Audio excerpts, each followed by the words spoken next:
যৌথ অভিযানে প্রথম রাতে যারা গ্রেপ্তার হলেন।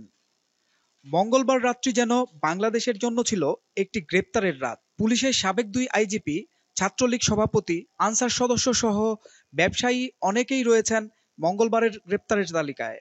রাজধানীর মোহাম্মদপুর থানা ছাত্রলীগের সভাপতি নাইমুল হাসান রাসেলকে গ্রেপ্তার করেছে র্যাপিড অ্যাকশন ব্যাটালিয়ন র্যাব। মঙ্গলবার রাত 10:15টার দিকে তাকে মোহাম্মদপুর থানায় হস্তান্তর করা হয়। জানা যায়, বৈষম্য বিরোধী ছাত্র আন্দোলনে হত্যাকাণ্ডের অভিযোগে তার বিরুদ্ধে বেশ কয়েকটি হত্যা মামলা রয়েছে। এছাড়া সাবেক মার্কিন রাষ্ট্রদূত মার্শা ব্লুম বার্নিকাটের গাড়িবহরে হামলার ঘটনায় মামলার অন্যতম আসামি তিনি। রাসেলকে গ্রেপ্তারের বিষয়টি নিশ্চিত করে মোহাম্মদপুর থানার ভারপ্রাপ্ত কর্মকর্তা শাহ ইফতেখার হাসান বলেন, রাতে রাসেলকে গ্রেপ্তার করে মোহাম্মদপুর থানায় হস্তান্তর করে র্যাব। তার বিরুদ্ধে মোহাম্মদপুর থানা সহ অন্যান্য থানায় বেশ কয়েকটি হত্যা মামলা রয়েছে। তবে র্যাব তাকে কোন জায়গা থেকে গ্রেপ্তার করেছে সে বিষয়ে কিছু জানা যায়নি। অন্যদিকে রাজধানীর সচিবালয় এলাকায় আনসার সদস্য কর্তৃক হামলা ও ভাঙচুরের ঘটনায় দুই আনসার সদস্যকে গ্রেপ্তার করেছে পুলিশ।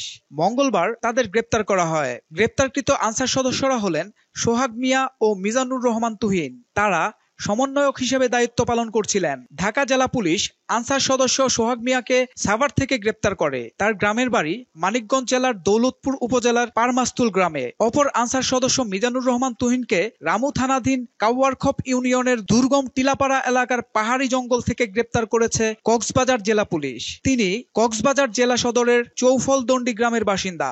এছাড়াও ডায়মন্ড ওয়ার্ল্ডের ব্যবস্থাপনা পরিচালক দিলীপ কুমার আগরওয়ালাকে গ্রেপ্তার করেছে র্যাপিড অ্যাকশন ব্যাটালিয়ন র্যাব। মঙ্গলবার দিবাগত রাতে তাকে গ্রেপ্তারের কথা জানায় র্যাব। এর আগে মঙ্গলবার রাত 10টার দিকে দিলীপ আগরওয়ালার গুলশানের অফিসে অভিযান চালায় র্যাব। সংশ্লিষ্ট সূত্র জানায়, ভিতরে কি কি রয়েছে তা খতিয়ে দেখতে তল্লাশি চালানো হয়েছে।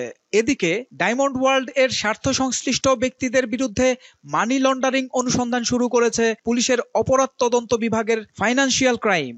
তারা জানায়, দিলীপ আগরওয়ালার বিরুদ্ধে বিদেশ থেকে চোরাচালানের মাধ্যমে স্বর্ণ ও হীরা আমদানির নামে বিদেশে অর্থ পাচারের অভিযোগ পাওয়া গেছে। প্রসঙ্গত, প্রতারণা ও জালিয়াতি করে বিভিন্ন জেলায় নামমাত্র শোরুমের মাধ্যমে প্রকৃত ডায়মন্ডের বদলে উন্নত মানের কাচের টুকরা ডায়মন্ড বলে বিক্রি করা হতো, এমন অভিযোগ উঠেছে ডায়মন্ড ওয়ার্ল্ডের বিরুদ্ধে। মঙ্গলবার রাতের গ্রেপ্তারের তালিকায় সবচেয়ে আলোচিত নাম হচ্ছে পুলিশের সাবেক আইজিপি শহীদুল হক ও আব্দুল্লাহ আল মামুন। তাদেরকে গ্রেপ্তার করেছে আইন শৃঙ্খলা বাহিনী। মঙ্গলবার দিবাগত রাতে আব্দুল্লাহ আল মামুনকে ঢাকা ও শহীদুল হককে উত্তরার 16 নম্বর সেক্টর থেকে গ্রেপ্তার করা হয়।